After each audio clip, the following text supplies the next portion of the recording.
can stop me if I decide it's on my destiny.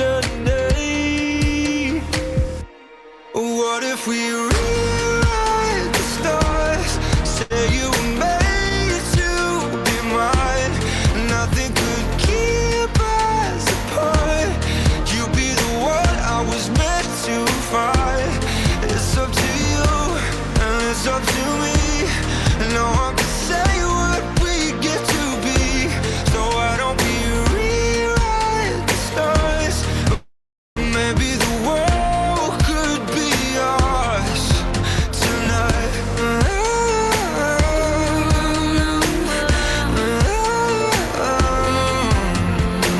You think it's easy? You think I don't wanna run to you, yeah. But there are mountains, and there are doors that we can walk through. I know you're wondering why, because we're able to be just you and me within these walls. But when we go outside, you're gonna wake up and see that it was hopeless after all. No one can rewrite the stars. How can you say you'll be mine? Everything keeps us apart, and I'm not the one you were meant to find. It's not up to you, it's not up to me. When everyone tells us what we can be, and how can we rewrite the stars? Say that the world can be ours tonight. All I want is to fly with you. All I want is to fall with you. So just give me all of you. It feels It's not impossible. Say that it's possible. How do we rewrite the stars? Say you were made to be mine, and nothing can keep us apart. 'Cause you are the one I was meant to find. It's up to you, it's up to me. No one can say what we get to be. Why don't we rewrite the stars? Changing the world to be ours.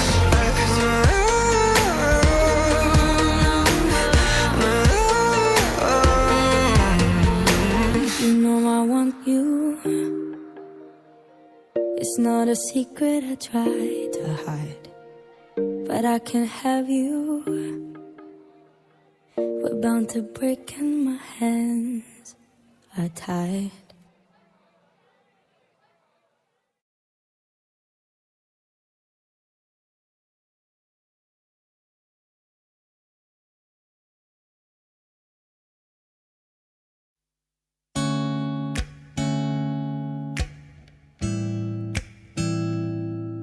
Oh,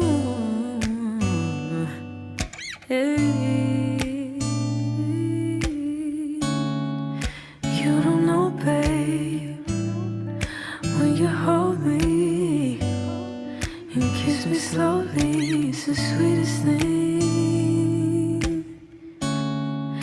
And it don't change. If I had it my way, you would know that you are. You're the coffee that I need in the morning. You're my sunshine in the rain when it's pouring. Won't you give yourself to me? Give it all. I just wanna see. I just wanna see how beautiful you are. You know that I see it. I know you're a star. Where you go, I'll follow, no matter how far.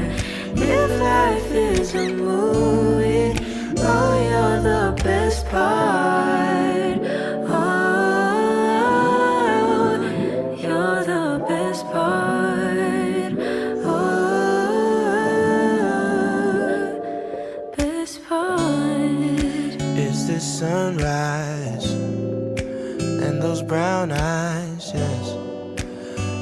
one that I desire.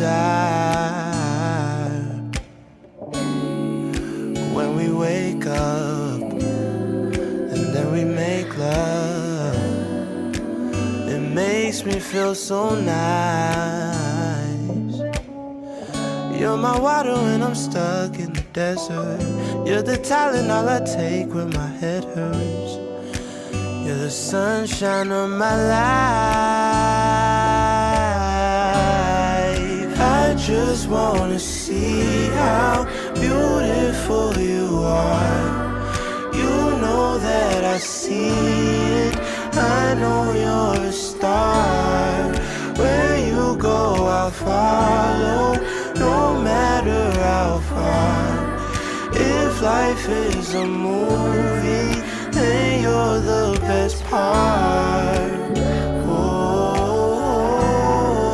you're the best part. Oh, best part. If you love me, won't you say something? If you love me, won't you? Won't you? If you love me, won't you say something? If you love me, won't you? Love me, won't you? If you love me, won't you say something? If you love me, won't you? If you love me, won't you say something? If you love me, won't you? Love me, won't you? If you love me, won't you say something? If you love me, won't you? If you love me, won't you say something? If you love me, won't you?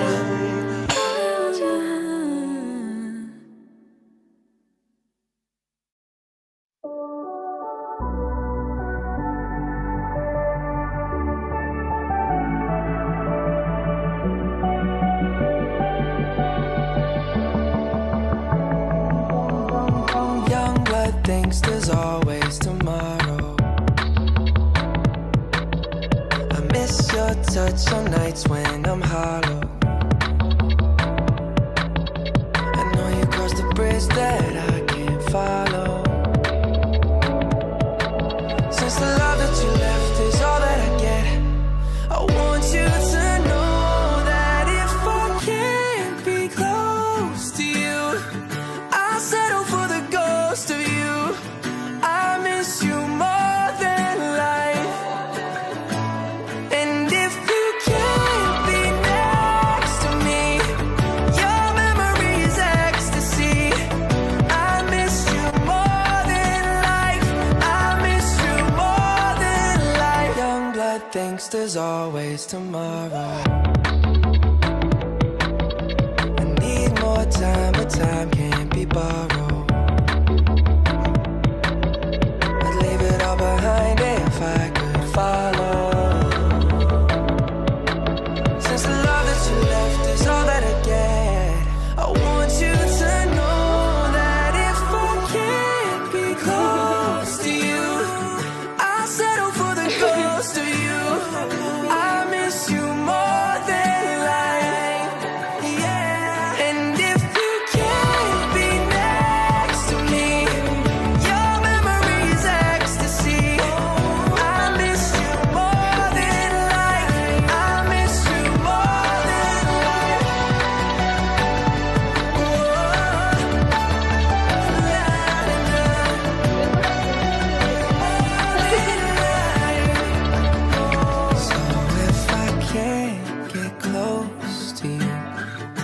Settle for the ghost of you.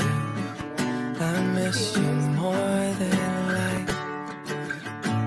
And if you can't be next to me, your memory is ecstasy.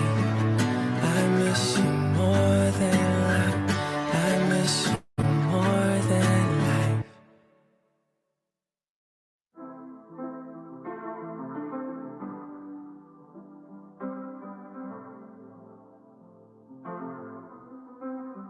I got my peaches out in Georgia. Oh yeah, shit. I get my weed from California. That's that shit. I took my chick up to the north, yeah. Badass bitch. I get my light right from the source, yeah. Yeah, that's it. And I see you. The way I breathe you in. It's the texture of your skin. I wanna wrap my arms around you, baby, never let you go. And I see you. There's nothing like your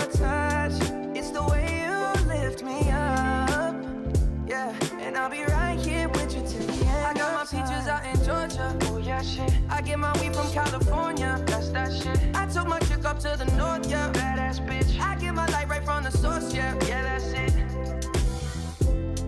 You ain't sure yet, but I'm for ya. All I could want, all I could wish for. Nights alone that we miss more, and days we save as souvenirs. There's no time, I wanna make more time and give you my whole life. I left my girl, I'm in my Yorker. Hate to leave it, call it torture. Remember when I couldn't hold her? Left her baggage for a mover. I got my peaches out in Georgia, oh yeah shit. I get my weed from California, that's that shit. I took my chick up to the north, yeah, badass bitch. I get my light right from the source, yeah, yeah, that's it. I get the feeling, so I'm sure. Hand in my hand because I'm yours. I can't pretend, I can't ignore you right from me. Don't think you wanna know just where I've been. Oh, done being distracted. The one I need is right in my arms. Your kisses taste the sweetest with mine, and I'll be right here with you till the end. I got my peaches out in Georgia, oh yeah shit. I get my weed from California, that's that shit. I took my chick up to the north, yeah, badass bitch. I get my light right from the source, yeah, yeah, that's it. I got my peaches out in Georgia, oh yeah shit. I get my weed from California, that's that shit. I took my chick up to the north, yeah, badass bitch. I get my light right from the source, yeah, yeah, that's it. I got my peaches out in Georgia, oh yeah shit. I get my weed from California, that's that shit. I took my chick up to the north, yeah, badass bitch. I get my light right from the source, yeah, yeah, that's it. I got my peaches out in Georgia, oh yeah shit. I get my weed from California, that's that shit. I took my chick up to the north, yeah, badass bitch. I get my light right from the source, yeah, yeah, that's it.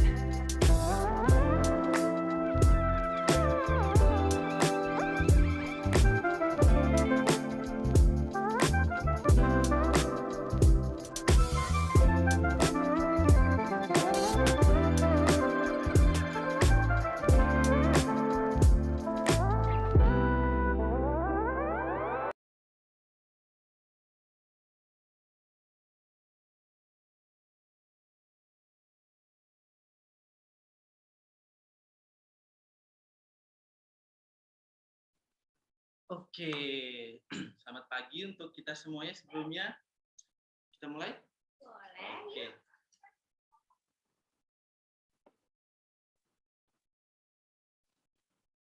Oke, selamat pagi dan selamat datang di talkshow kita bersama Day Providential Foundation. Saya Benedict Charlie Davin Albert, biasa dipanggil Bernard. Saya salah satu dari Day Providential Scholar. Saat ini saya masih kuliah di program studi bimbingan dan konseling di Universitas Sanata Dharma. Nah, kali ini teman-teman, saya ditemanin oleh teman saya. Halo, nama saya Rajendra Nauli, biasa dipanggil Teta. Saya sedang kuliah di jurusan Ilmu Komunikasi UPN Veteran Yogyakarta. Nah, pada hari ini kita akan talkshow yang bertemakan investasi diri. Pertama-tama, marilah kita panjatkan puji syukur kehadirat Tuhan Yang Maha Esa karena kita semua dapat berkumpul di tempat ini, walaupun masih dalam virtual ya, tapi kita bisa berdinamika bersama nanti. Nah, saya ucapkan selamat datang kepada Ibu Yolanda Bruder Sarju selaku pengurus dari The Providential Foundation, dan juga selamat datang kepada Kak Vincent selaku pembicara pada hari ini nih. Nah, webinar yang bertemakan investasi diri ini terselenggara atas kerjasama antara The Providential Foundation dengan Sanata Dharma. Nah, hari ini kita kan investasi diri, Ber. Itu ngomongin apa sih investasi diri itu? Oke, kalau dari investasi diri sih itu ngebahas tentang apa ya? Bagaimana diri kita itu mengetahui gitu ya potensi yang ada dalam diri kita. Nah, terus nanti itu tuh bisa berguna untuk masa depan kita. Itu. Oh gitu ya, jadi nggak semata-mata investasi itu cuan duit gitu ya. Tapi emang tujuannya sih ke situ ya, gitu ya. Nah, terus oke, kalau dari kamu sendiri nih, kira-kira investasi itu tentang apa sih? Kalau yang di bayanganku sih pastinya cuan ya, tadi udah aku sebutin. Terus selain itu nih bisa investasi skill. Jadi misalnya aku komunikasi Nah, nih. ya. Nah, ngasah terus skill public speakingku. Nah, menurutku itu investasi diri bagiku. Nah, juga bisa kalau Bernard kayaknya suka games nih. Gimana tuh? Oke, kalau saya sih investasi, nah, Tenang. investasi, investasi diri yang sudah saya lakuin sih ya. Sekarang ini kan saya hobi nih ya main game, hampir 4 jam, 5 jam gitu main game. Nah, jadi dari hobi saya itu ingin mengembangkan jadi sebuah hal gitu ya untuk masa depan gitu. Jadi saya tuh terinspirasi oleh salah satu YouTuber. Nah, jadi dari game itu dia bisa menghasilkan. Nah, dia ngejalanin hal itu tuh enjoy gitu. Kamu sambil main game, dia dapat duit gitu. Jadi menurut saya sih itu bisa jadi salah satu potensi ya yang bisa digali untuk investasi diri masa depan. Kalau kamu sendiri dari yang sudah kamu lakuin nih, kira-kira ya kamu udah punya apa ya pandangan ke depan apa sih yang bakal lakuin gitu yang lebih mantap gitu biar nanti investasi itu lebih kuat gitu. Supaya dapat cuannya lebih banyak lah kata kamu. Kalau Bernard kan tadi tentang games ya. Kalau misalnya aku berhubungan banget nih sama ilmu komunikasi. Misalnya kita bantuin ngedit video, gitu-gitu. Nah, itu juga bisa jadi cuan nih. Nah, kalau misalnya pada pagi hari ini kan kita ngomongin investasi diri. Gimana sih kita belajar nanti mengelola keuangan, terus gimana kita mengelola potensi kita ke depannya. Bagus banget nih, Kak Vincent bisa jadi guru kita nih nanti buat sharing-sharing bareng. Kita dapat ilmu banyak nih dari Kak Vincent bakalan ya. Nggak sabar kan ya. Nah, sebelumnya boleh nih kasih tahu agenda kita ngapain aja sih hari ini, Bernard. Oke, Deta. Nah, jadi sebelum kita memasuki rangkaian acara kita, saya akan membacakan agenda untuk acara kita pagi hari ini. Nah, jadi acara kita akan mulai dengan doa pembuka. Nanti doa pembuka akan dipimpin oleh Saudari Dea. Apakah Saudari Dea ada? Oke, nanti akan kami konfirmasi lagi. Terus kita akan memasuki acara inti, yaitu sharing dari Kak Vincent Prasetyo. Oke, sudah itu kita akan adakan sesi tanya jawab, yang mana nanti teman-teman bisa mengetik di dalam chat Zoom atau kalian bisa raise hand gitu. Terus nanti kita akan mendengarkan closing statement dari Kak Vincent. Nah, seluruh rangkaian acara nanti akan kita tutup dengan foto bersama dan juga doa penutup yang akan dipimpin oleh Saudari Vito. Baik, sekarang kita akan memasuki acara pertama, yaitu doa pembuka. Saya mohon dari Saudari Dea berkenan memimpin doa pembuka. Waktu dan layar kami serahkan kepada Saudari Dea.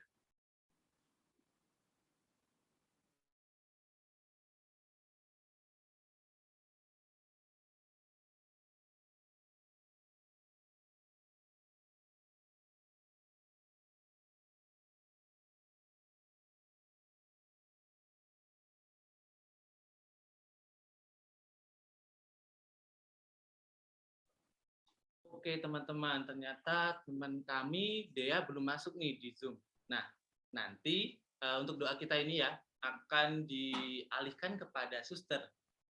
Oke, Suster, waktu dan tempat saya persilakan. Baik, teman-teman semua, kita siapkan hati untuk berdoa. Saya akan memimpin secara Katolik. Bagi yang beragama non-Katolik, silakan menyesuaikan. Kita hening sejenak. Dalam nama Bapa dan Putra dan Roh Kudus, amin. Allah Bapa yang Maha Kasih, syukur atas rahmat berlimpah yang telah Kau anugerahkan di dalam hidup kami. Secara khusus, Engkau memperkenankan kami pada pagi hari ini berkumpul di ruang virtual untuk bersama-sama belajar mengenai investasi diri. Kami mohon berkat-Mu untuk seluruh proses webinar kami pada pagi hari ini, dari awal, pertengahan, hingga akhir. Kami juga mohon berkat-Mu bagi Kak Vincent yang akan memberikan ilmu dan sharing-sharing pengalamannya, agar kami juga boleh semakin bertumbuh dan bertambah di dalam setiap sharing yang ia bagikan. Dan semoga juga seluruh acara ini membawa berkat bagi kami semua. Akhirnya kami menyerahkan seluruhnya ke dalam tangan-Mu. Semoga semuanya boleh berjalan sesuai dengan kehendak-Mu. Engkau kami puji kini dan sepanjang segala masa. Amin. Dalam nama Bapa dan Putra dan Roh Kudus. Amin. Baik, terima kasih Suster telah memimpin doa pada doxa hari ini. Nah, sekarang saya akan menyampaikan tata tertib untuk doxa hari ini ya, teman-teman semuanya. Yang pertama, para peserta dimohon menonaktifkan mikrofon selama doxa berlangsung kecuali jika diizinkan, biar nggak ribut ya nanti. Yang kedua, para peserta diharapkan mengikuti talkshow ini dengan tenang. Yang ketiga, para peserta dapat mengajukan pertanyaan melalui kolom chat, atau boleh nih nanti kalau misalnya lebih senang on mic sama on cam boleh, tapi raise hand dulu biar nanti panitia bisa mengkondisikan. Nah, yang keempat, para peserta dimohon mengisi link presensi yang akan dibagikan oleh panitia melalui kolom chat pada akhir acara untuk pembuatan sertifikat. Jangan lupa ngisi, nanti nggak dapat SRT.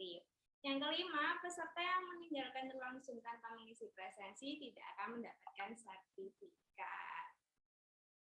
Nah, sekarang kita akan memasuki acara yang kita tunggu-tunggu, yaitu pemaparan ataupun sharing materi dari Kak Vincent nih. Nah, sebelumnya nih ya, izinkan aku tuh memperkenalkan pembicara kita. Beliau adalah Kak Vincent Prasetyo. Mungkin panitia bisa di spotlight dulu Kak Vincent ya. Nah, beliau itu banyak mengenal tentang investasi ini. Beliau juga sebagai founder and manager partner dari Start Venture. Nah, beliau juga sudah mulai main saham gitu ya. Saya tuh udah stalking gitu kan di Instagramnya. Nah, beliau itu udah bermain saham, trading, juga beliau itu mengenali kayak tahu gitu potensi yang dapat dikembangkan di kita. Intinya gitu. Dari Kak Vincent, dia memberikan suatu materi agar kita tuh bisa mengolah potensi dalam diri kita. Nah, beliau juga kenal itu ya, salah satu pro gamer ataupun content creator game Mobile Legends. Nah, dari orang itu tuh dia sudah sukses dari suatu potensi dalam diri dia hingga dia menjadi orang besar. Gitu. Juga Kak Vincent ini juga punya itu di Instagram itu ada foto di bersama salah satu tim e-sport PUBG Mobile. Nah, itu kayaknya ada salah satu yang gesek-gesek gitulah soal bagaimana investasi itu bisa jadiin hobi itu peluang untuk meningkatkan investasi dia. Nah, jadi teman-teman, lebih jelasnya nanti kita akan mendengarkan nih sharing yang kita akan tunggu-tunggu nih ya, sharing dari beliau. Untuk waktu dan layarnya, Kak Vincent, kami persilahkan. Ya, terima kasih Bernard dan Demta untuk perkenalan singkatnya. Ya, di pagi hari ini nanti saya ingin sharing mengenai nggak spesifik mengenai saham, tapi lebih ke technical dan generality-nya. Ya, bagaimana kita bisa memulai gitu. Karena pada segala sesuatu seperti ya segala kehidupan yang ada di dunia ini juga semua dimulai dari the beginning, the genesis. Nah, begitu juga dengan kehidupan kita di masa muda sampai masa adult and tua, itu juga harus dimulai. Jadi kita harus memulai. Nah, oke. Mungkin sebentar saya share screen. Memulai di sini adalah memulai untuk investasi. Kenapa hal itu penting? Nanti akan saya share mengenai beberapa faktanya ya. Oke, sebentar. Saya open dulu spreadsheet PowerPoint-nya.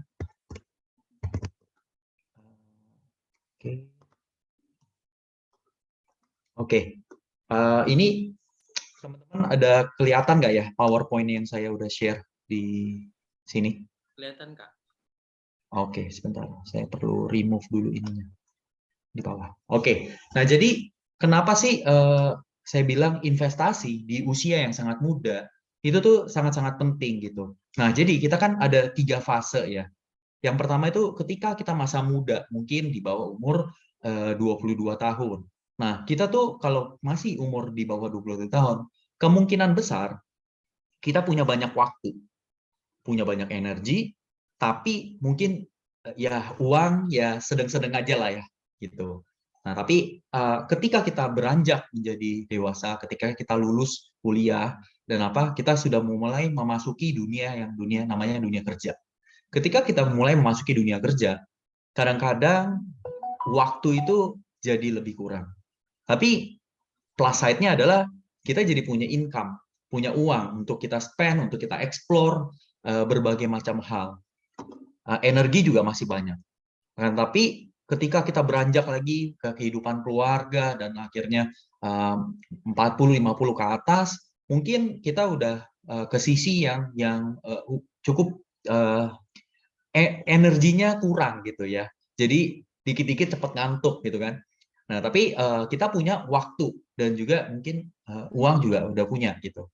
Nah, jadi stage ini cukup penting gitu untuk teman-teman ketahui gitu. Kenapa setiap stage ini penting?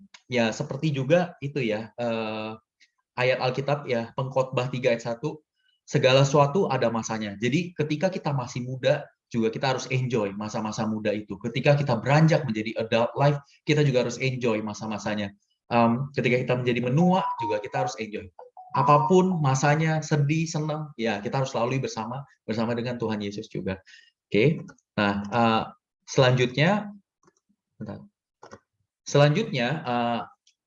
saya mau bawa sedikit, ini cuplikan dari suatu buku yang bernama Rich Dad Poor Dad.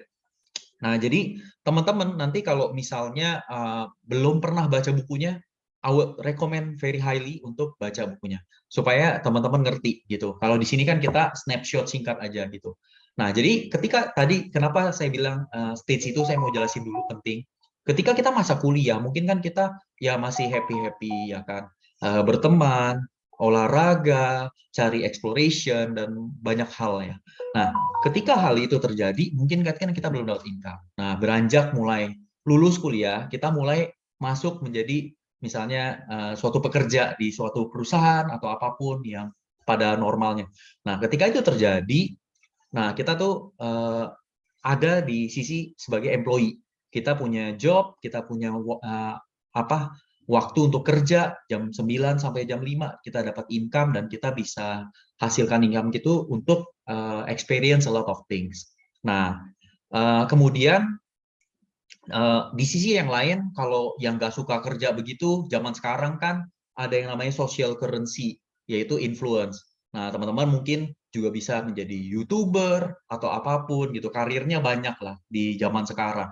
Nah, ketika menjadi seorang YouTuber atau apapun, atau dagang online gitu ya, nah itu teman-teman masuk ke kuadran yang namanya self-employed. Teman-teman menciptakan pekerjaannya sendiri, income-nya sendiri, waktu kerjanya sedikit bebas. Tapi walaupun begitu, uangnya masih ya cukup terbatas ya, karena itu active income. Artinya di sisi kiri, employee dan self-employed itu artinya kita tuh harus kerja keras untuk menghasilkan uang itu. Kalau kita tidak aktif, maka uang itu tidak bisa kita hasilkan. Kita tidak bisa menggunakan uang itu untuk experience a lot of things dan juga memuliakan nama Tuhan lebih dan lebih, yaitu mungkin lewat berbagai macam hal. Nah, tapi kita bicara di sisi yang kanan, nah itu tuh sisi yang cukup enak, tapi nggak mudah untuk menuju ke sana gitu. Contohnya, ketika kita mau menjadi business owner, gitu kan, kita bikin suatu perusahaan, mungkin bisa mulai dari dagang online atau apapun, atau perusahaan apalah, jasa desain grafis atau apapun. Nah, ketika kita memulai sebagai business owner, nah kadang-kadang kita tuh bisa meleverage.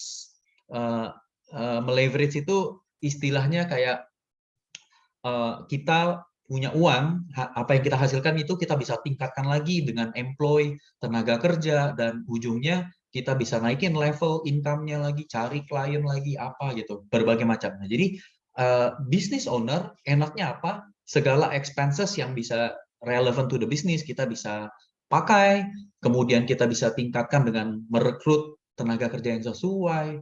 Nah, oke. Jadi ketika kadang-kadang timnya sudah mumpuni, ya Kadang kita hanya perlu memikirkan strateginya, strategic next levelnya apa nih untuk bisnis untuk grow gitu kan. Nah, tapi the team yang akan kerja untuk kita. Tapi walaupun begitu ya kita tetap harus punya knowledge, know-how-nya. Nah, di sisi lain ada juga sebagai investor. Nah, investor itu bisa dua. Kita bisa invest di perusahaan publik yang di stock market, yang gampang ya, kita tinggal beli, kita suka company-nya, kita udah mulai nggak suka, ya kita jual, ya kan? Itu namanya trader. Tapi kalau investasi yang jangka panjang, kita mungkin lihat 6 bulan, 1 tahun, gitu ya, sampai akhirnya menghasilkan income untuk kita. Tapi di sisi lain, sebenarnya kita tuh sebagai investor tuh pasif. Kita nggak ngapa-ngapain, ya kan? Bukan nggak ngapa-ngapain sih. Kalau kita invest di bisnis, kita bisa influence the directornya. Tolong dong, ini ada strateginya begini nih, industri mobil. Kita bisa influence. Tapi tetap director nanti yang kerja dengan tim-timnya. Terus ya kita hanya bisa melihat hasilnya. Apakah hasilnya bagus atau kurang baik. Dan begitu juga dengan public company. Ya ketika kita beli, ya kita berharap direkturnya punya good corporate governance yang akan menghasilkan itu. Nah, jadi di sisi yang kanan, income kita bisa bekerja, tapi kita nggak usah aktif karena yang aktif itu adalah orang yang lain. Nah, di sisi yang kanan ini adalah sisi yang cukup enak karena artinya we create a passive income for ourselves. Jadi ketika kita tidak bekerja, tetap the business akan menghasilkan itu. Nah, salah satu contohnya investor yang legendaris yang mungkin teman-teman juga udah tahu adalah Warren Buffett. Warren Buffett itu ketika dia beli suatu bisnis kayak Coca-Cola, semua orang minum Coca-Cola, per detik pun dia bisa menghasilkan revenue dan akhirnya uang untuk dia. Jadi kita ya cukup duduk manis, analisa perusahaan yang baik, kemudian akhirnya menghasilkan uang dan kita bisa menggunakan waktu yang kita punya untuk berbagai macam hal lain. Nah, jadi konsepnya untuk personal kita ya, personal finance ya, simple sih sebenarnya. Jadi kalau teman-teman yang udah mulai kerja atau belum ya nanti akan mulai masuk ke dunia kerja, rumus simpelnya adalah simple. Jadi income statement. Nah, income statement itu sama dengan revenue kurangin expenses. Ya. Jadi ketika teman-teman mau meningkatkan taraf hidup teman-teman, ada dua cara yang teman-teman bisa lakukan. Satu, meningkatkan revenue-nya, atau menjaga expense-nya sampai seminim mungkin gitu ya.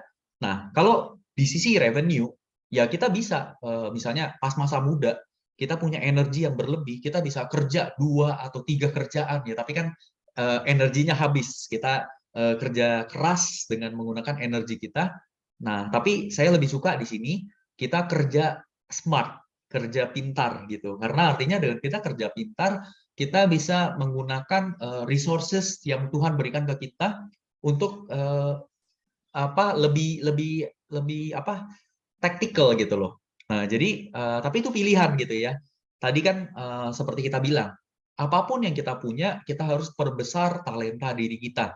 Nah, jadi apapun yang kita bisa dan punya, kita harus lakukan to the best of it gitu. Jadi prinsipalnya ya kayak gitu. Nah, atau cara yang kedua, kita jaga, kita misalnya terima gaji berapa, terus kita jaga sampai seminim mungkin supaya setiap akhir bulannya kita punya perpetual income yang bisa kita invest lagi gitu ya.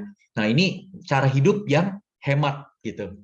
Dan ada contoh nyata, nanti kalau teman-teman tertarik bisa nonton YouTube namanya Kartomi atau Kastomi.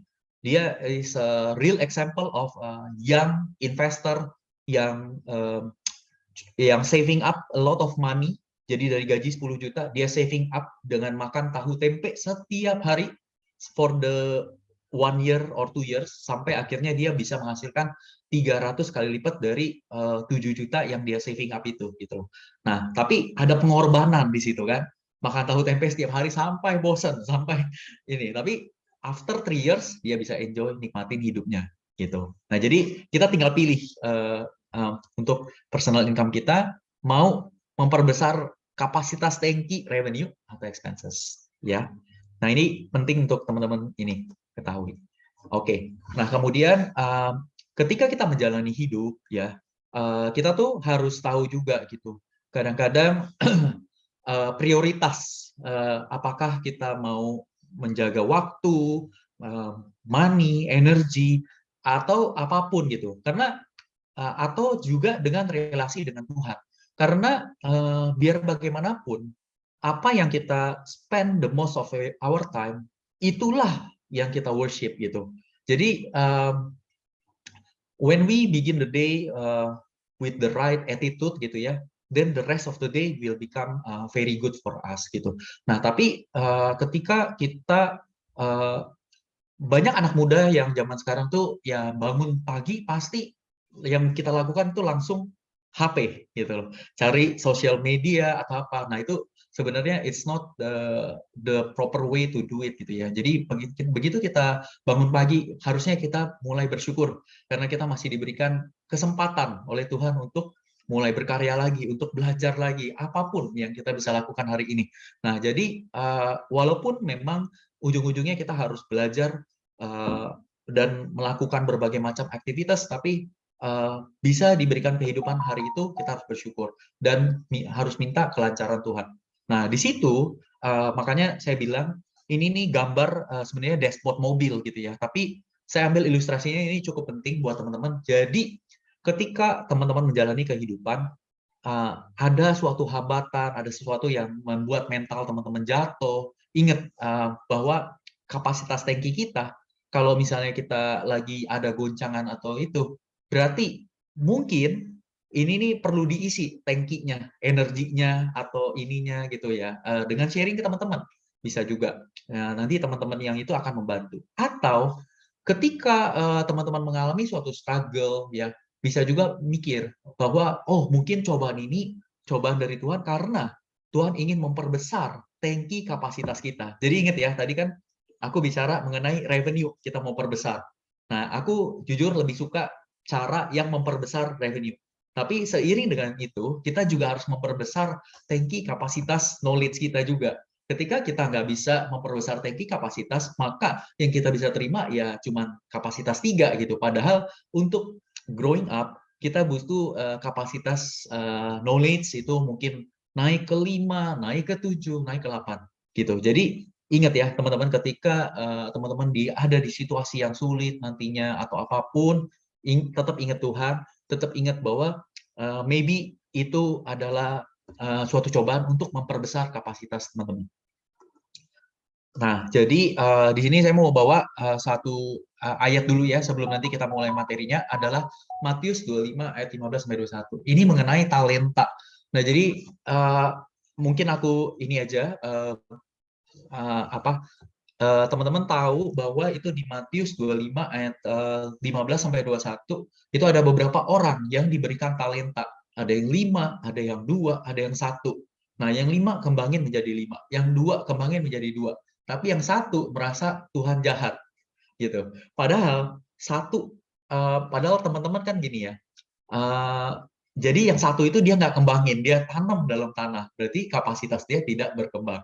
Nah, padahal sebenarnya apapun situasi kehidupan economic life kita yang kita alami sekarang, itu kita harus tetap syukurin. Jadi mulainya boleh di titik manapun, tapi yang penting adalah teman-teman bisa growing. Nah, itu ketika teman-teman lihat teman-teman growing day by day, nah itu teman-teman harus syukuri. Gitu. Makanya one of my slogan itu adalah profit for life and continuous improvement. Gitu. Karena every day yang kita lalui dan kita bisa improve, itu gonna be very good. Nah, sekarang kita masuk ke materi dagingnya. Kalau tadi kan filosofinya dulu, karena kalau kita don't get the philosophical right, then maybe kita nggak bisa absorb the whole thing. Nah, jadi aku nanti bagi menjadi beberapa topik ya. Typical investment, worst investment, 8 wonder of the world, rule 72, dan juga stock definition IISG. Dan continuous learning-nya. Oke, yang pertama, sebenarnya ada apa aja sih tipe of investment? Nah, jadi aku bagi menjadi beberapa. Satu, kita bisa pegang ketika nanti kita udah menghasilkan income ya, ataupun kita dikasih budget dari orang tua untuk ini, kita bisa punya typical investment itu, satu, pegang cash, jaga cashnya sebaik-baiknya. Atau 2, deposito atau pinjaman surat utang ke pemerintah, surat utang ke korporasi. itu another tipe. Jadi kita dapatkan interest bunga ya dari duit yang kita nggak belanjakan, maka kita dapat bunga, ya kan? Ketiga, kita juga bisa beli real estate, yaitu rumah, apartemen, kos-kosan, hotel, tanah, dan lain-lainnya. Karena biar bagaimanapun kita hidup, kita butuh 3 hal: sandang, papan, dan pangan. Kalau misalnya pangannya untuk makanan ya kita bisa ini, jangan lupa juga untuk rumah, karena eventually kita akan berkeluarga, ya kan? Nah, kemudian yang keempat, yang aku sangat suka adalah stok, saham gitu ya. Baik di private company kita invest ya, kemudian ataupun publicly listed gitu. Nanti aku akan bawa resiko-resiko dan ininya bagaimana, kenapa ada di situ. Nah, jadi ini aku cuman kasih ilustrasi aja sedikit bahwa on my personal investment itu tuh sebenarnya ada satu lagi ya crypto, tapi I think crypto itu lebih risky ya. Nah, jadi ini portfolio allocation aku. 9% ada di other investment, 3% ada di cash, 48% ada di stock dan equity, 40% aku ada di properti. Kenapa aku nggak suka banyak-banyak cash? Ya karena bagi aku uang itu harus bekerja lebih keras daripada aku gitu. Jadi oleh karena itu I would like to keep the cash for the minimum amount. Nah, tapi minimumnya berapa? Nah, nanti kita go to the next slide-nya. Nah, jadi ketika kita udah tahu beberapa tipe investment yang baik, ya. Nah, aku juga mau bicara nih mengenai beberapa investment yang jelek. Oke. Ada istilah yang teman-teman mungkin sudah tahu, cash is king. Benar, cash is king. Itu ketika ada suatu period di mana deflationary, ketika semua harga barang-barang turun, maka ketika kita meng-keep semua cash itu jadi nggak baik karena uangnya tidak bekerja, sitting. Jadi kita nggak mempergunakan resources dari yang Tuhan berikan itu dengan wisely. Nah, tapi walaupun begitu, untuk kenyamanan mental dan pikiran kita tetap harus keep uang cash untuk kehidupan kita selama 3-6 bulan. Untuk apa? Untuk proteksi ketika apa? Misalnya teman-teman udah dapat pekerjaan, tapi teman-teman kan ya belum nggak tahu masa depan itu bagaimana. Tuhan yang atur, ya kan?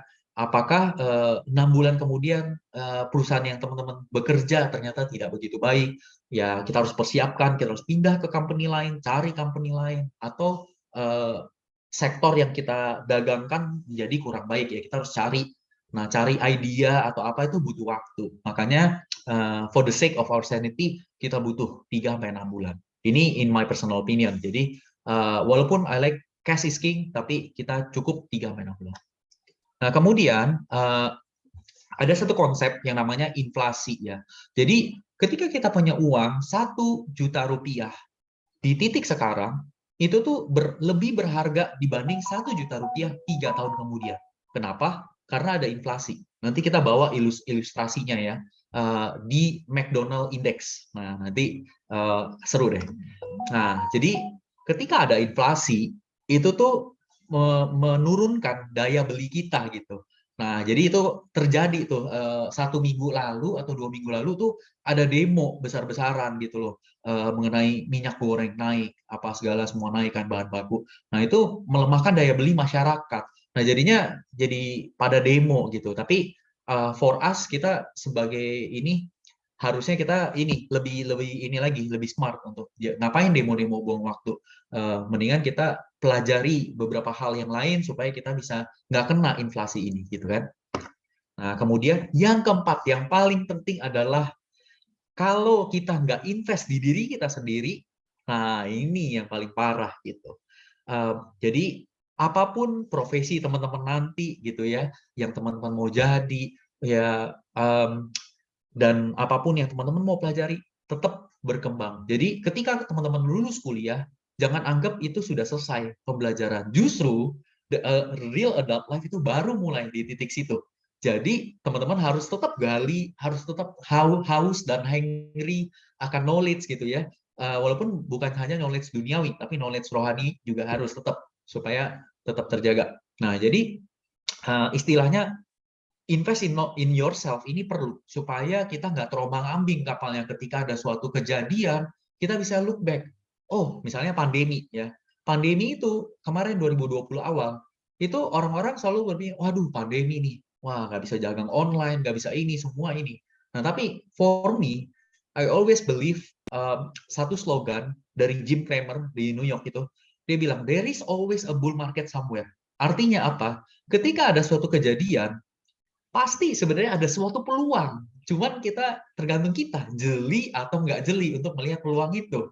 Nah, ketika kita jeli melihat peluang itu, ya berarti kita bisa gunakan gitu loh untuk our advantage gitu. Nah, kita bisa juga ketika kejadian itu, kita bisa ternyata dulu pandemi pernah terjadi loh tahun 1920.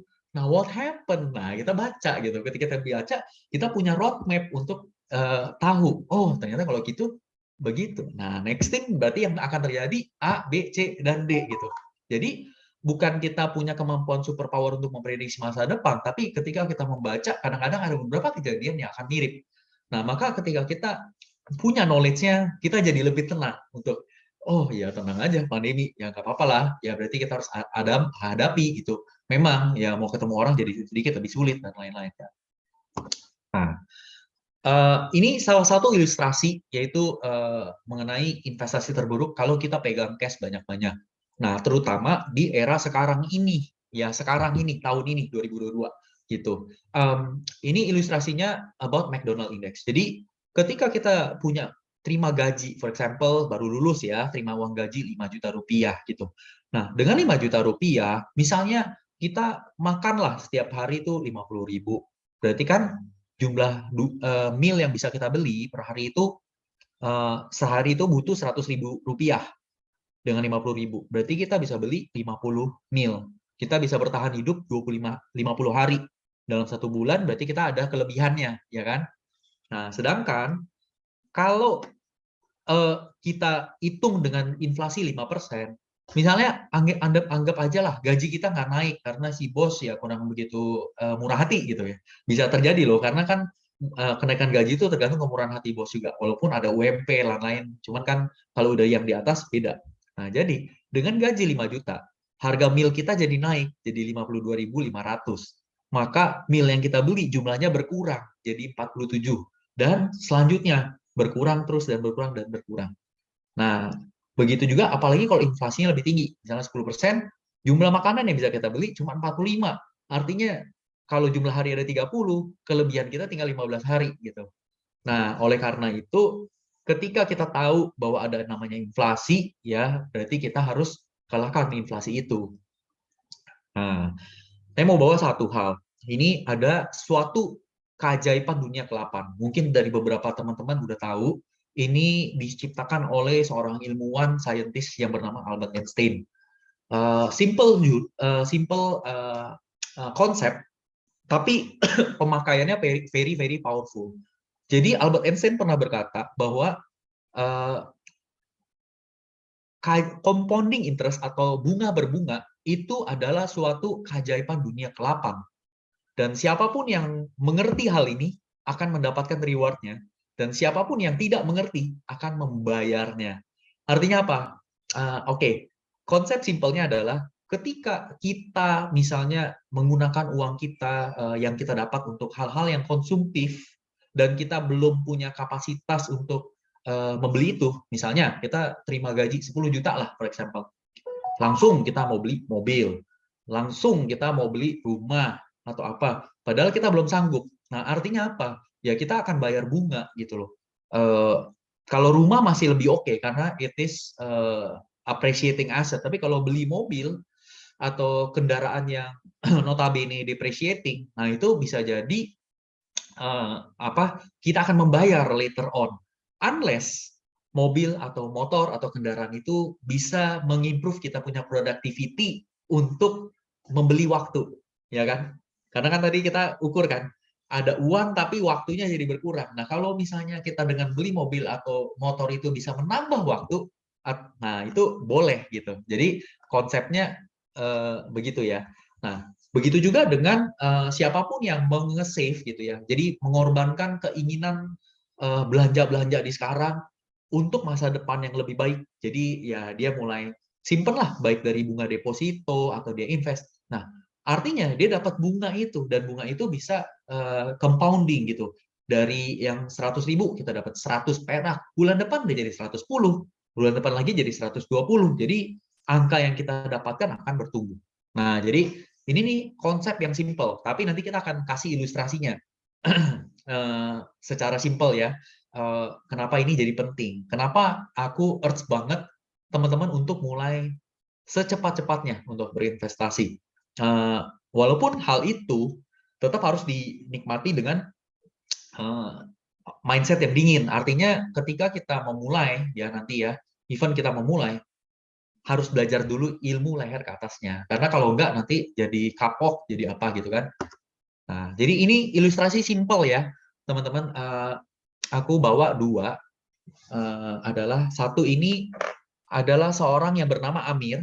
Amir ini dia tuh mulai investasi di umur 15 tahun. Ya. Dia setiap tahun cuma invest 10 juta rupiah. Artinya dari gaji yang misalnya dia terima 5 juta itu dia tabung 833.000 per bulan. Ya. Nah, dari total investasi ini gitu. Nah, 10 juta per bulan ini dia tabung cuma sampai 10 tahun. Berarti total yang dia taruh itu 100 juta. Setiap tahun kita ekspektasi menghasilkan return sebesar 15%. Nah, artinya 10 juta di tahun pertama akan menghasilkan 1.500.000. Jadi 11.500.000. Nah, 11.500.000 ditambah 10 juta yang kita tabung menjadi 21 juta, kemudian menghasilkan 15% lagi jadi 3.225.000. Lihat ya, perbedaannya. Income kita setiap tahun bertambah, ya kan? Nah, oke. Akan tetapi kemudian kalau dia bertumbuh secara konsisten 15% per tahun, sampai akhirnya di bagian tahun 55 dia itu hasilnya jadi gede banget gitu kan. Nah, itu gede banget. Nah, kita bandingkan dengan si Abdul.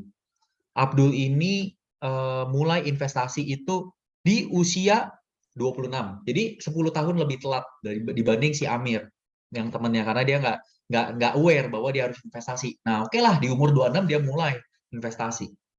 Nah, tapi dia langsung karena udah dapat kerjaan yang lebih tinggi, gaji yang lebih oke, aku tabung lebih tinggi deh, 1.600.000 sebulannya gitu. Nah, jadi total setahun tuh 20 juta.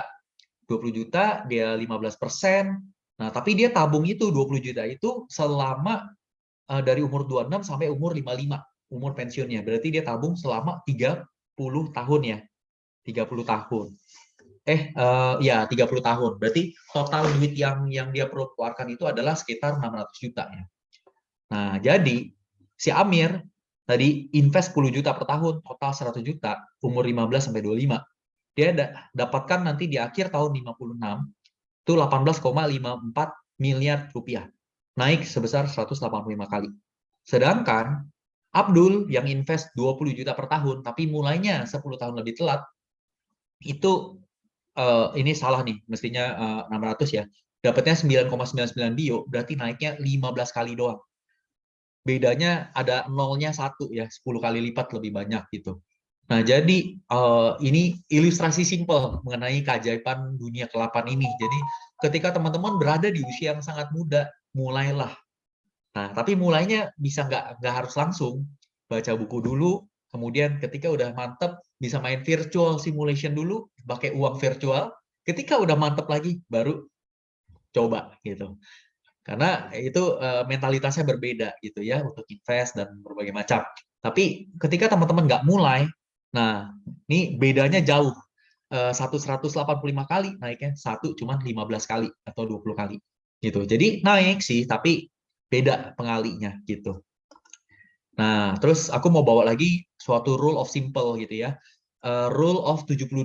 Jadi bagi aku sebagai investor gitu ya, return yang aku inginkan adalah berapa sih gitu. Nah, itu minimal banget adalah 15-20%. Tapi ketika kita punya ilmu dan knowledge-nya, kita bisa juga berharap lebih gitu. Nah, jadi memang di saya berharap tuh per tahun tuh 50-100. Ya, cuman itu cukup agresif banget gitu ya. Tapi nggak usah begitulah. Kalau misalnya kita baru mulai, kita anggap kita dapat 16% per tahun aja udah cukup bagus, ya kan? Nah, jadi ketika kita punya rule 72, ketika kita dapatkan 16% gitu ya, sorry, ketika kita bagi 72 ini dengan rate of interest rate kita gitu, maka yang kita dapatkan adalah uang kita akan bertumbuh 2 kali ketika kita dapatkan itu. Nah, contohnya, ketika kita menghasilkan uang sebesar 18%, berarti 72 dibagi 18, itu kan sama dengan 4 tahun. 4 ya. Berarti uang kita yang kita taruh tadi misalnya 10 juta akan bertumbuh kali 2 di tahun berapa? Di tahun keempat. Nah, jadi dengan rule ini kita jadi tahu, oh berarti kalau kita hasil konsisten aja 18%, 10 juta menjadi 20 juta itu di tahun keempat. Berarti tahun 4 nanti ke 8 tumbuh lagi di 40 juta. 40 juta bertumbuh lagi ke tahun 12 jadi 160 juta dan seterusnya gitu ya. Jadi ketika kita belum punya knowledge yang banyak, mungkin yang kita harus harapkan adalah 15-18%. Tapi ketika kita punya knowledge lebih, maka kita boleh harapkan return ini lebih tinggi. Ya, ini the time needed to double your investment result gitu. Nah, kemudian aku mau bawa dikit ke stock dan equity. Ya, stock dan equity itu ada beberapa orang ya, teman-teman tuh menganggap, oh saham itu tuh sebenarnya judi kan, gitu loh. Nah, tapi sebenarnya itu tergantung knowledge ya. Ketika kita nggak ngerti apa yang kita beli, apa yang kita invest, maka itu bisa menjadi perjudian yang sangat sangat tinggi gitu loh, karena kita nggak ngerti. Nah, tapi sebenarnya ketika kita beli stocks atau equity, itu tuh saham itu adalah bukti kepemilikan kita terhadap suatu perusahaan. Bisa private ataupun public. Nah, ketika perusahaan itu private, maka kita invest nih. Nah, kita susah cairkannya. Kenapa? Kita mesti cari pembeli yang mau beli di harga jual kita. Tapi potensial return-nya bisa lebih besar. Kenapa? Karena kan kita yang kelola, kita gampang influence owner-nya, atau punya perusahaan kita sendiri gitu loh. Dan bisa kita IPO-kan juga someday. Jadi return-nya bisa lebih besar. Tapi kontrol dan segala macamnya lebih dekat lah. Nah, kalau kita ke public company shares, keuntungannya apa sih?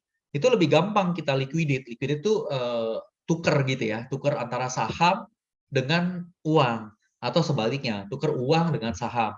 Nah, potensial return-nya ya bisa 2-10 kali, tapi ya dalam jangka waktu yang cukup ini ya. Nah, tapi satu yang teman-teman perlu punya adalah kemampuan untuk memvaluasi perusahaan itu dan prospek ke depannya. Karena kalau kita nggak punya kemampuan ini, ya susah juga gitu. Nah, kita bisa punya ini dari mana? Banyak baca, bergaul, dan berbagai macam hal. Tanya ke investor, belajar satu dengan yang lain, coba trial and error, dan lain-lain. Nah, jadi ini nih return IHSG ya, selama 10 tahun terakhir. Return IHSG selama 10 tahun terakhir, rata-rata pertumbuhannya itu 10,59%. Ini karena di tahun ini kurang bagus, tapi di tahun 2020 juga ada pandemi ya. Nah, kenaikan 10 tahun 148,57%. Nah, artinya kalau kita bertumbuh di IHSG aja, kita taruh indeks ya, yang mimicking the index, itu tuh minimal bertumbuh 10,59% per tahun. Tapi kalau kita punya knowledge-nya, seperti yang saya bilang, kita bisa harapkan tentunya lebih. Karena kalau cuma 10,59, artinya nggak usah susah-susah, kita tinggal beli money market fund yang fund manager kelola, ya udah kita dapat 10,59%. Dan ketika kita mau coba punya belajar gitu, berarti return kita harapkan harus lebih tinggi daripada ini. Dan begitu juga fund manager di capital market itu, kalau dia cuma bisa hasilkan rata-rata pertumbuhan, bisa jadi next thing they know, jobnya udah nggak ada karena dia cuma menghasilkan indeksnya aja. Dia harus hasilkan lebih baik daripada indeks gitu. Nah, aku mau bagi nih beberapa tips untuk jadi successful investor.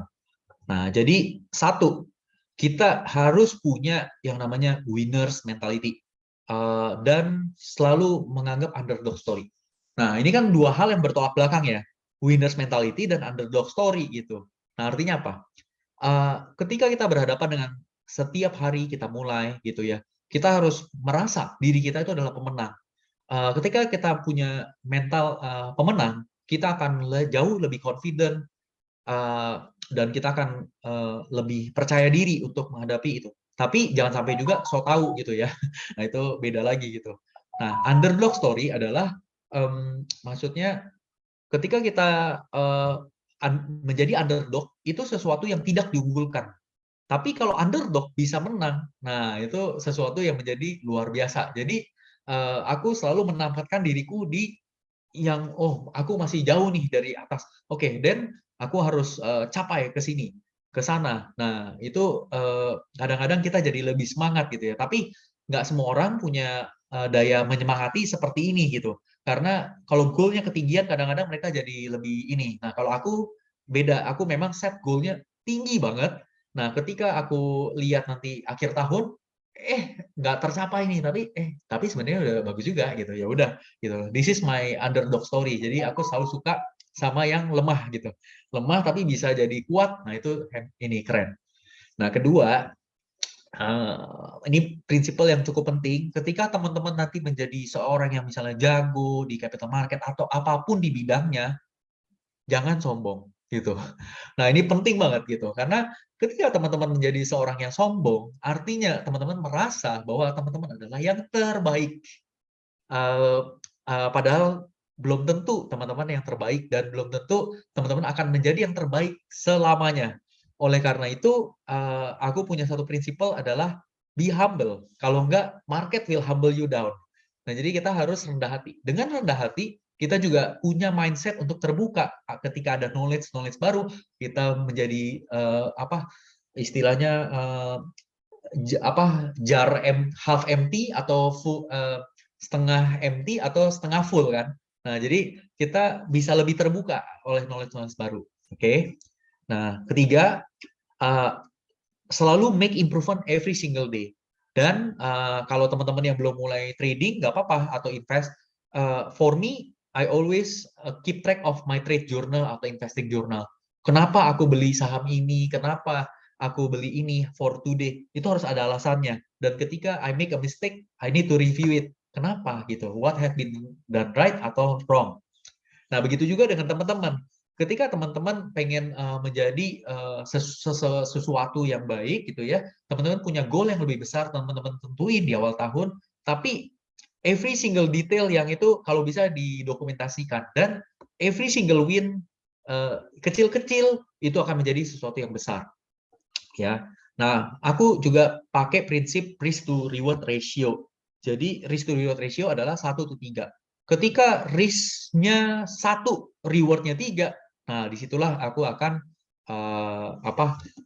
masuk di saham itu atau investment itu. Nah, kelima adalah aku akan mencari mentor-mentor yang tepat gitu ya, baik dalam bidangnya aku mau ataupun mentor dalam kehidupan gitu.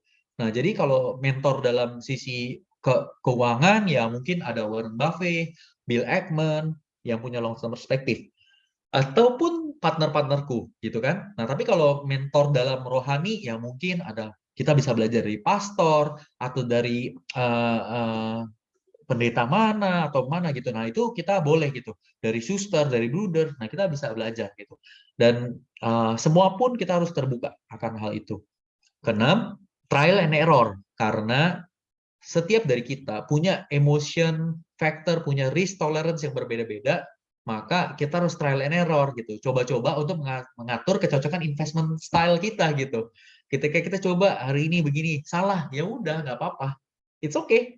We make mistake, we admit it, dan kita trying to improve it gitu untuk next day gitu ya. Tapi harus next day-nya harus lebih baik gitu. Karena kalau nggak lebih baik ya berarti sia-sia. Nah, belajar dari berbagai macam tempat, dari buku, Bible, YouTube, ataupun siapapun. Seminar, ikut terus gitu. For me, I have a budget to learn every year tuh, ya mungkin aku agak gila, tapi aku budgetkan 10-30 juta untuk belajar every year gitu. Ke siapapun yang perlu bayar, aku bayar. Gitu. Justru kita harus bayar itu untuk supaya kita menjadi lebih pintar gitu. Dan satu lagi, aku selalu suka kalau ngerekrut tim atau staff adalah yang lebih pintar dari aku, kalau bisa gitu. Nah, jadi supaya apa? Kita bisa transfer knowledge-nya gitu. Nah, ini salah satu contoh nih, stock saving program di bank. Nah, bank ini, jadi kalau teman-teman, bank itu kan melambangkan ekonomi suatu negara. Nah, jadi ketika bank itu banyak yang saving, banyak yang deposit, maka ekonomi rodanya berjalan lebih kencang. Jadi kalau teman-teman mau mulai dan belum tahu gimana-gimananya, teman-teman bisa mulai dari 4 bank yang melambangkan ekonomi Indonesia, yaitu Bank BCA, Bank BRI, Mandiri, ataupun BNI. 4 itu very simple karena mereka menghasilkan return yang cukup stabil per tahunnya, dan ini teman-teman bisa lihat ya, annual return-nya 31, 25, naik turun sih, cuman in overall itu selalu naik di atas 15%. Jadi baik di BCA, BRI, BNI, atau Mandiri. Jadi mau simple bisa coba ulik dari ini gitu ya. Nah, kemudian zaman dulu juga ada stock saving program untuk consumer. Nah, tapi zamannya ini agak sedikit beda gitu. Waktu Warren Buffett menjadi seorang investor yang sukses, itu zamannya adalah industrial era. Artinya kita dari nggak punya something, harus punya something. Ketika kita punya something, kita mau punyanya 3. Nah, itu zaman industrial era. Nah, sekarang itu zamannya information technology. Jadi ketika itu consumer program ini bisa, tapi bukan di era yang inflation lagi tinggi kayak sekarang. Karena kalau consumer gitu, bahan bakunya naik, artinya kan dia harus punya 2 pilihan. Mau naikin harga ke customer dengan resiko yang beli lebih dikit, atau bahan baku naik dia serap, jadi profitnya lebih dikit. Nah, makanya ini boleh, tapi bukan sekarang saatnya. Atau stock saving program general. Jadi ini caranya gimana? Teman-teman lihat di IISG yang top 10 market cap yang growing. Nah, disitulah nanti yang kita taruh gitu. Nah, kira-kira sih seperti itu untuk ininya. Nanti kuncinya adalah kita harus buka diri untuk belajar mulai sedini mungkin di bidang apapun yang teman-teman mau tekuni, karena ya tadi seperti si Bernard bilang gitu ya kan, memang saya ada kenal seseorang bernama Jazz No Limit. Nah, dia kan andal di bidangnya game gitu, dan kita juga punya tim e-sport yang notabene itu adalah penjaga warnet sebenarnya, tapi dia menjadi juara dunia mewakili Indonesia gitu loh, juara Indonesia, dan akhirnya mewakili Indonesia di kejuaraan dunia gitu. Jadi long story short adalah kalau teman-teman mau mau mau jadi seseorang yang hebat gitu ya, teruslah dan haruslah belajar untuk menjadi orang yang sukses di bidang itu, apapun bidangnya, mau gamer, mau dagang, mau bikin kosmetik, mau apapun, jangan hilangkan that passion gitu ya. Tapi teman-teman harus ingat gitu, ketika kita mulai suatu all that active income, teman-teman harus ingat bahwa kedepannya kemampuan kita untuk aktif bisa berubah.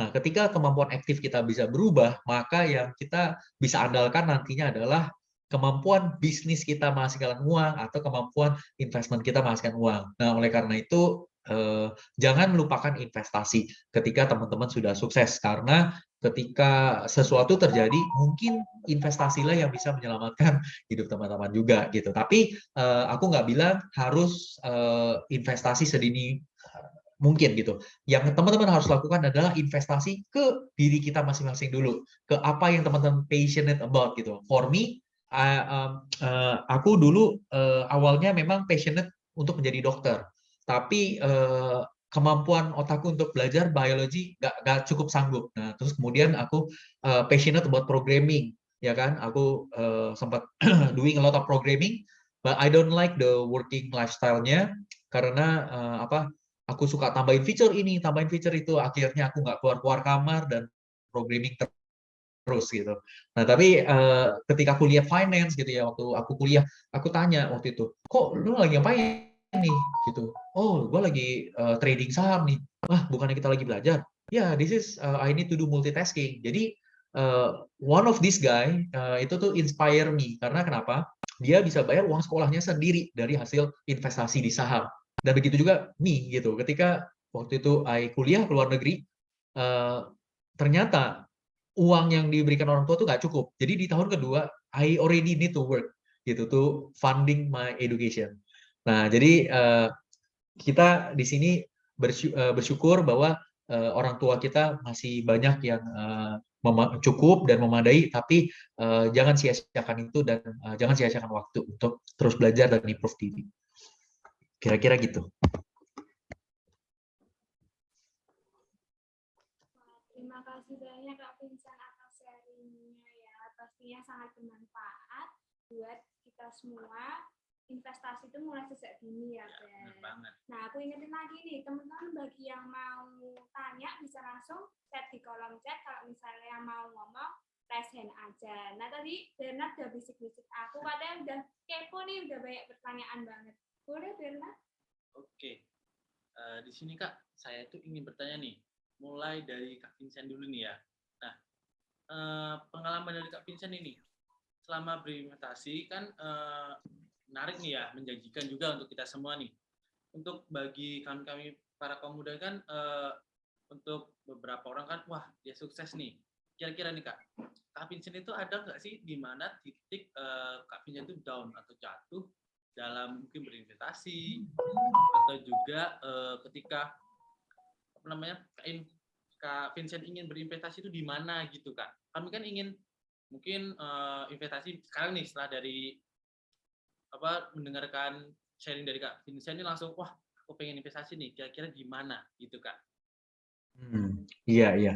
Jadi gini, again sebelum tadi seperti yang aku bilang bahwa aku memang udah cukup lama investasi di pasar modal. Bahkan ketika aku lulus, kalau tadi kan aku cerita ya, kalau aku pas masih kuliah, aku harus funding kerjaan untuk supaya bisa lulus. Karena kalau nggak uangnya nggak cukup. Nah, ketika aku lulus kuliah, aku baru punya disposable income to invest. Nah, ketika itu tahun berapa? Itu tahun 2006 ya. 2006 dan ada kejadian Global Financial Crisis 2007. Jadi aku udah ngelaluin tuh yang namanya Global Financial Crisis. Nah, ketika itu aku invest cuan, happy gitu kan. Nah, tapi ternyata itu adalah pure luck gitu. Dan ternyata aku berasa ilmu aku nih, wah masih cetek banget gitu. Dan ketika aku balik ke Indonesia for good, gitu ya, itu tuh tambah lagi, wah ternyata lautan ini masih luas, masih dalam gitu ya. Jadi every year I learn a lot of things gitu ya. Jadi sempat naik turun gitu ya, sampai akhirnya di tahun berapa ya, 2013 juga pernah mengalami suatu yang membuat mentalku down banget karena itu disitulah aku agak besar loss-nya gitu ya. Saking besarnya sampai asam lambung tuh naik gitu. Ya kan? Nah, tapi istilahnya kita ini mesti kayak film Kung Fu Panda ya gitu ya. Jadi Kung Fu Panda itu kan dia sempet down dan jatuh gitu. Tapi we have to get back stronger gitu loh. Ketika things doesn't kill you, then it has to make you stronger gitu ya. Nah, jadi aku seperti bambu, walaupun jatuh, aku jatuh down, tapi nggak boleh lama-lama. Aku harus bangkit lagi, belajar lagi, dan akhirnya sampai konsisten gitu loh. Ketika kita bisa menghasilkan return yang konsisten, nah baru di titik situ kita merasa, oh kita udah grown up gitu kan, udah dewasa gitu. Tapi even so returnku udah cukup konsisten gitu ya. Tetap aja setiap tahun pasti ada lesson yang kita bisa pelajari. Contohnya tahun lalu, aku ada satu saham yang aku udah profit sampai 300% dan itu 4 account atau 5 account. Tapi aku nggak take profit karena I want more. Maruk, greedy gitu ya kan. Nah, jadi aku di humble by market karena ternyata ya itu harus kembali lagi ke dasar. Dasarnya nggak rugi sih karena aku memang titik entry-nya bagus gitu. Tapi ya tetap dari profit 300% jadi profit 0 itu nggak oke sih gitu kan untuk satu saham itu. Tapi long story short, my goal is still tercapai yaitu return 50% gitu. Walaupun kalau itu tercapai itu lebih baik lagi gitu. Cuman yang nggak tercapai gitu. Jadi kuncinya adalah untuk teman-teman seperti yang aku bilang, ketika teman-teman mau mulai, perdalam dulu ilmunya gitu. Jadi fundamental, kita ini beli apa gitu loh. Nah, karena kalau teman-teman nggak paham kita beli apa gitu loh. Jadi teman-teman tuh merasa kayak ini tuh kayak judi gitu. Nah, itu nggak boleh gitu. Karena ketika kita nggak paham apa yang kita beli, itu jadi risk yang gede gitu. Risknya bisa lebih gede daripada reward gitu. Tapi makanya aku selalu bilang perdalam dulu ilmunya. Mungkin kita bisa belajar dari baca bukunya Warren Buffett, baca buku mungkin partnerku Andika Sutoro Putra boleh juga gitu ya. Nanti ada beberapa konsep Warren Buffett itu diringkas gitu loh. Belajar seminar, nonton YouTube, ya unfortunately I haven't launched my YouTube gitu karena satu dan lain halnya aku merasa kayaknya ini ya aku perlu perdalam ilmu dulu gitu. Mau sih sharing dan udah banyak juga yang itu. Tapi mungkin bisa cari dari teman-teman yang lain dulu gitu ya untuk YouTube. Jadi ilmu paling penting adalah ilmu investasi layar ke atas dulu. Ketika kita udah mendalami itu, kita bisa coba sedikit. Mau pakai virtual boleh, mau pakai uang real langsung boleh, tapi dikit, batasin dulu. Jadi kalau kena apa-apa nggak ini istilahnya tuh kalau kita nyemplungnya setengah kaki dulu, celup dikit gitu. Bahaya, nggak jadi deh kolamnya dalam gitu. Tapi kalau kita udah nyemplung 2 kaki, ya tenggelam. Ternyata dalam, woi, kolamnya, matilah, ya kan? Kayak gitu.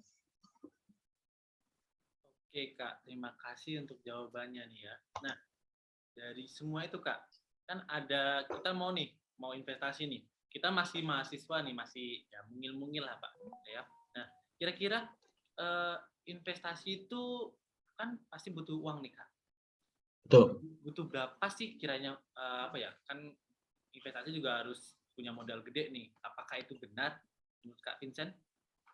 Nah, sebenarnya again like I said gitu ya, investasi yang harus kita lakukan itu sebenarnya investasi di diri kita sendiri dulu gitu. Jadi ketika kita nggak punya uangnya untuk investasi, tentu kita nggak bisa investasi kan.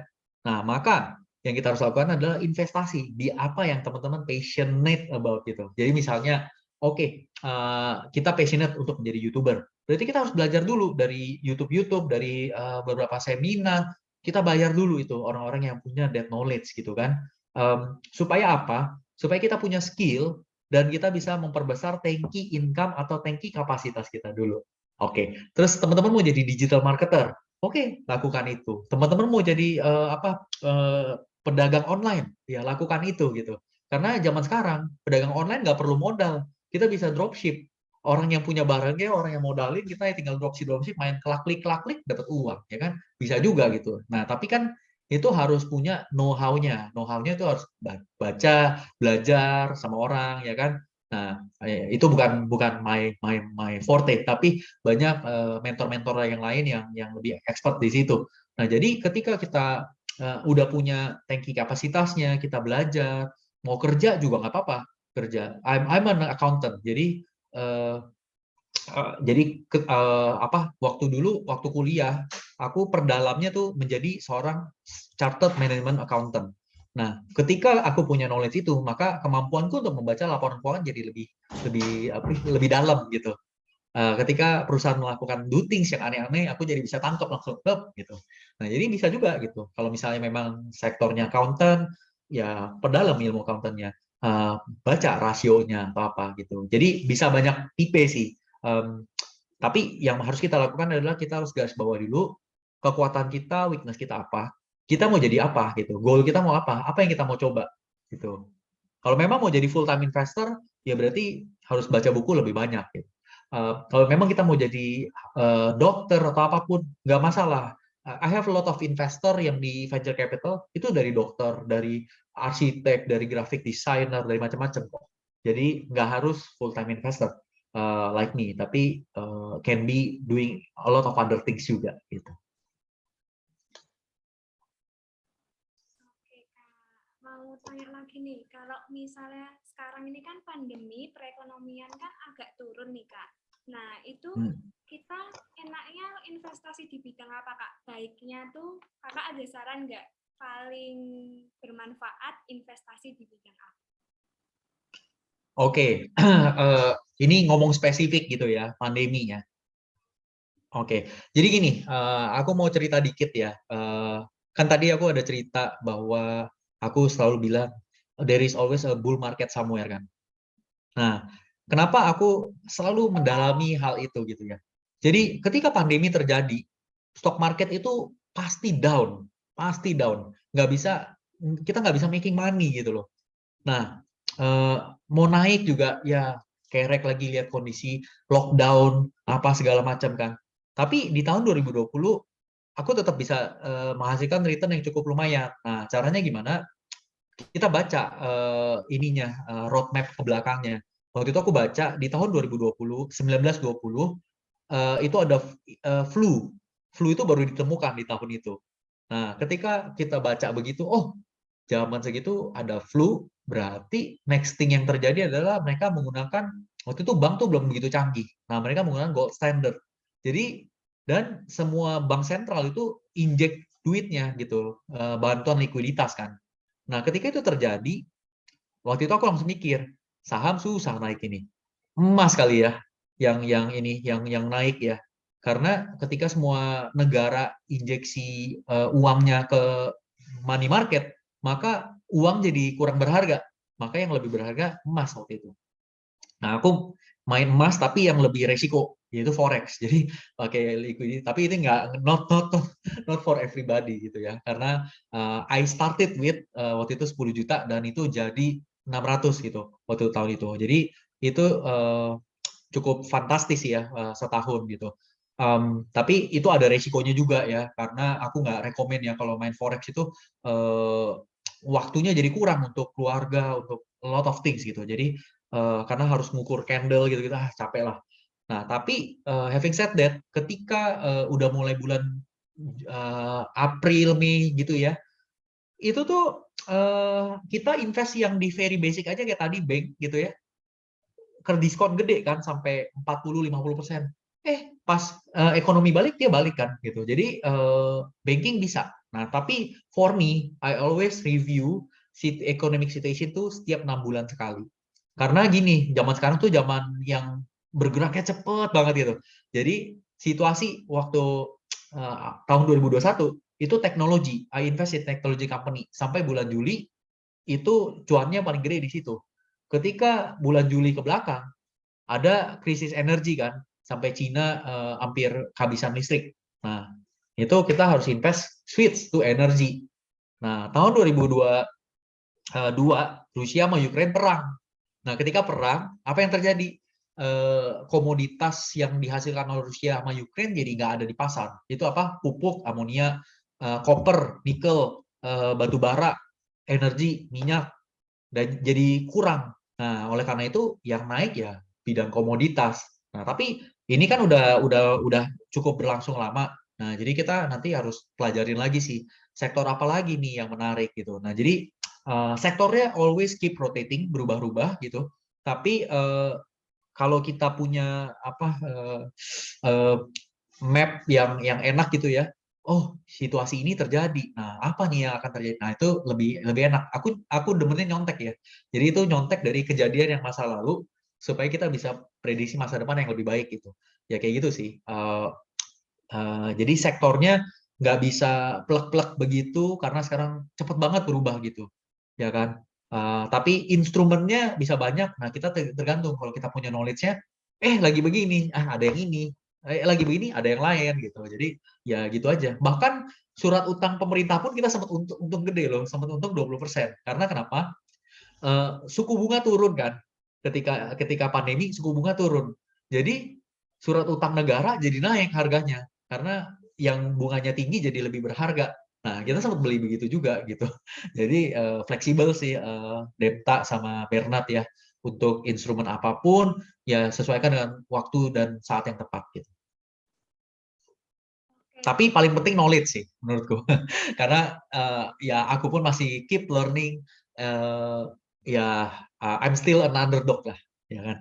Gitu. Oke Kak, ini udah ada beberapa pertanyaan dari teman-teman. Ini ada salah satunya dari Bagas Widya Purnama. Dia bertanya, bagaimana cara tetap konsisten dalam tetap belajar apapun itu? Dan soal investasi, bagaimana cara Kak Vincent mengatasi nafsu dan mental yang naik turun dalam bertrading? Gitu Kak. Oke, gini ya, aku ajarin sedikit ya. Ini konsep yang I learn over the past of the year gitu ya. Oke, mengenai belajar, itu nggak bisa dipaksa ya. Soalnya gini, kalau teman-teman memang nggak suka dunia investasi ya, I cannot force you to like investing gitu, nggak bisa gitu. Misalnya teman-teman demennya dunia digital marketing atau YouTuber atau apa biology atau mau jadi dokter atau apapun, music ya, dan ya ini perdalam di situ aja, nggak apa-apa gitu loh. Eh, Apapun yang teman-teman passionate, teman-teman nggak usah disuruh-suruh akan automatically will like it gitu. I like music, tapi unfortunately my skill of music itu kayak main piano and stuff tuh nggak begitu jago. Jadi one of my reason main music itu waktu itu ada cell group di rumah, nah kita mau ini aja supaya ada praise and worship-nya gitu kan.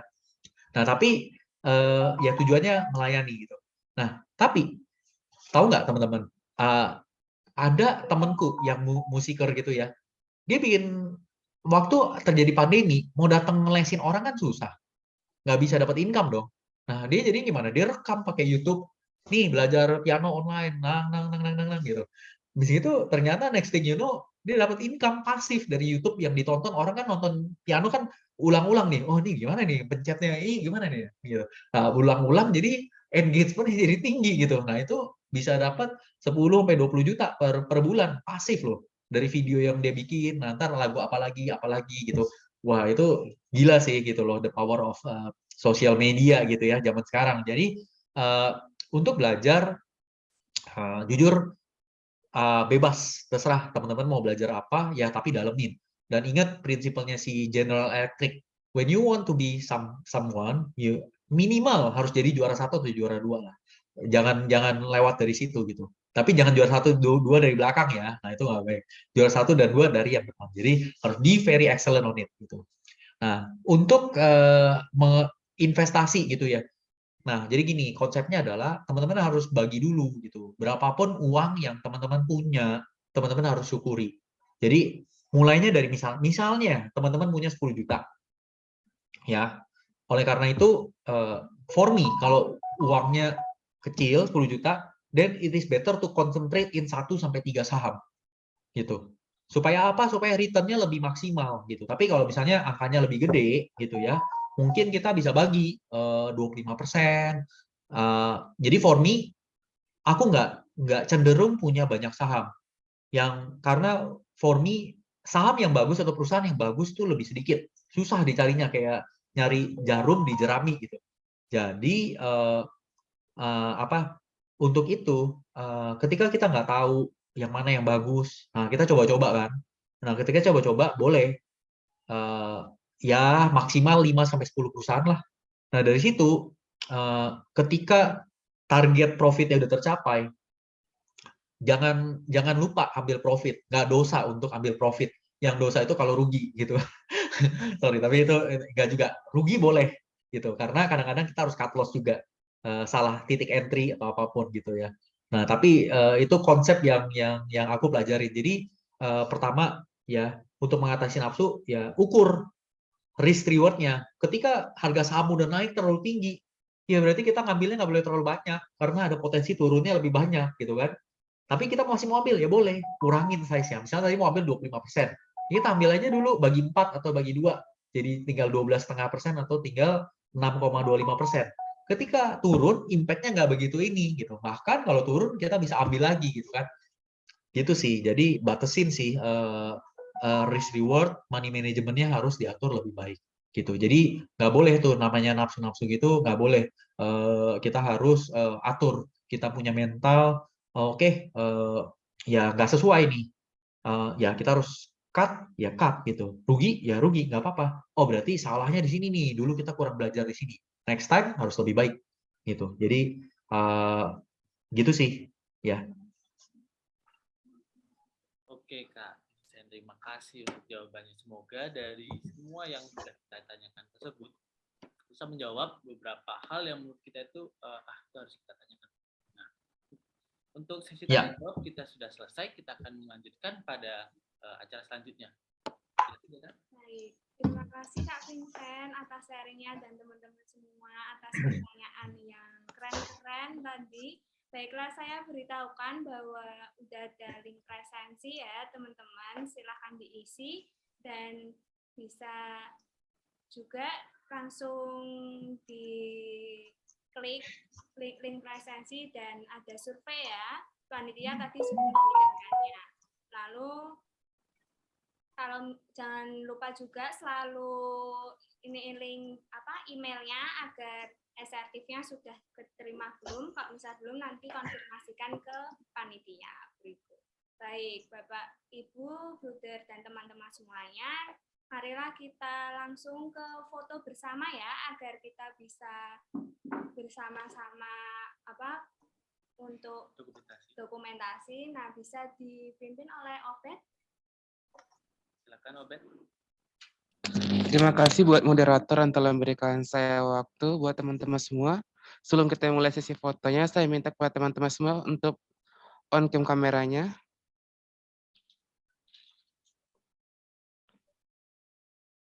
Di monitor saya ada 3 slide. Mungkin untuk slide yang pertama ada sebagian teman yang belum on cam. Slide kedua masih banyak yang belum on cam.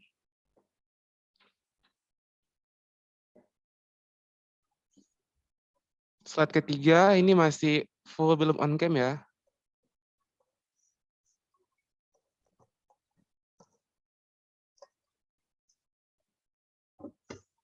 Buat teman-teman yang di slide pertama, terima kasih sudah on cam. Mungkin teman-teman semua bisa membuat gaya masing-masing sesuka hatinya saja. Oke, kita mulai ya sesi foto bersamanya. Untuk slide pertama, 1, 2, 3. Slide kedua, 1, 2, 3. Untuk slide terakhir, 1, 2, 3. Oke, terima kasih. Saya kembalikan kepada moderator. Baik, Obed, terima kasih untuk sesi foto bersamanya. Nah, jadi teman-teman, sebelum kita menutup doa kita, nah, kita akan menggunakan sesi closing statement-nya. Nah, supaya dari apa yang kita dapat tadi bisa menjadikan pegangan kita nih, gimana cara berinvestasi pada diri kita sendiri. Untuk Kak Vincent, dipersilahkan. Ya, untuk closing statement dari saya, intinya gini, ketika kita memulai suatu journey dalam kehidupan, jangan lupakan Tuhan. Itu paling penting.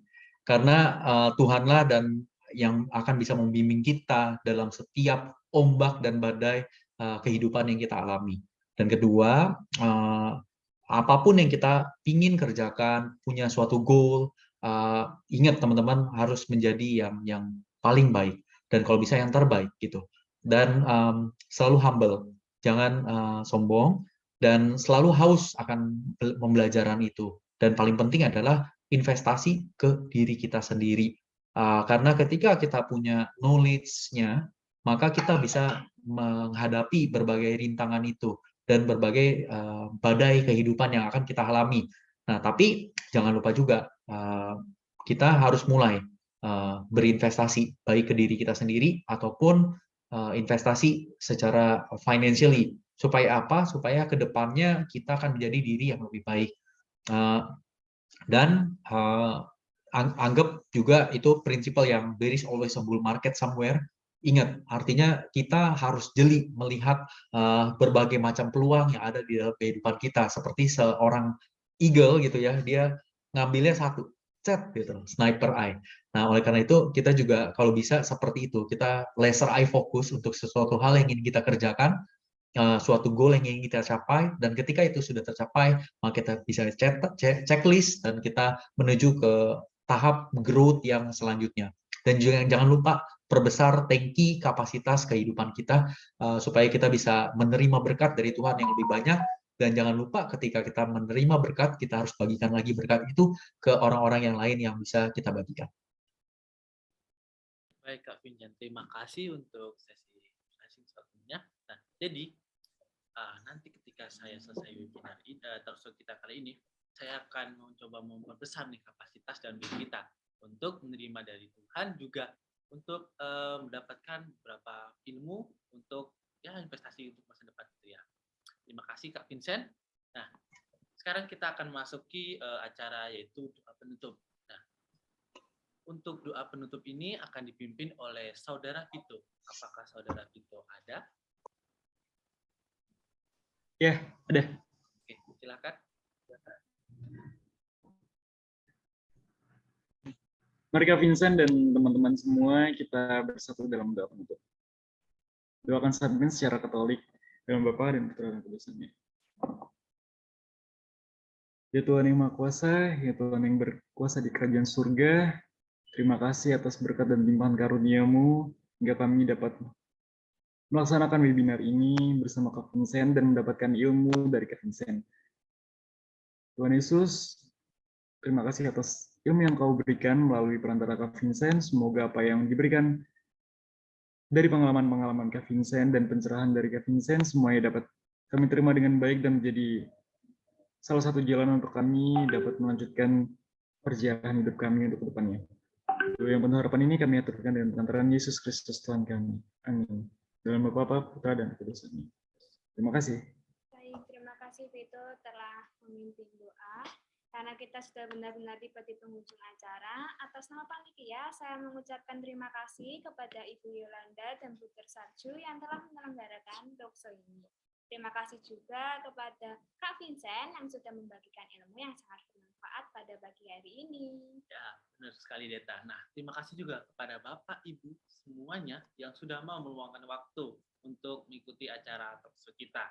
Nah, saya Bernard dan teman saya, Kita mewakili panitia bertugas, mohon maaf apabila ada salah kami dalam tutur kata ataupun segalanya. Kami ucapkan terima kasih dan sampai jumpa di acara kami selanjutnya. Oke? Bye-bye. see you, bye. Thank you semuanya.